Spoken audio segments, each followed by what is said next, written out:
کی ہے۔ سو جس نے اللہ کے رستے میں مال دیا اور پرہیزگاری کی اور بہترین بات یعنی کلمہ توحید کو سچ جانا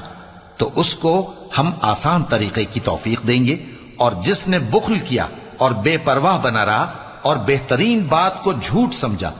تو ہم اسے رفتہ رفتہ سختی میں پہنچا دیں گے، اور جب وہ دوزخ کے گڑھے میں گرے گا تو اس کا مال اس کے کچھ بھی کام نہ آئے گا۔ یقیناً راہ دکھا دینا ہمارا ذمہ ہے،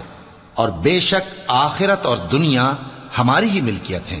سو میں نے تم کو بھڑکتی آگ سے خبردار کر دیا ہے۔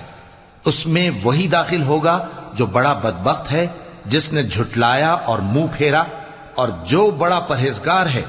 وہ اس سے بچا لیا جائے گا۔ وہ جو اپنا مال دیتا ہے تاکہ پاک ہو، اور اس لیے نہیں دیتا کہ اس پر کسی کا احسان ہے جس کا بدلہ اتارا جائے، بلکہ اپنے رب اعلیٰ کی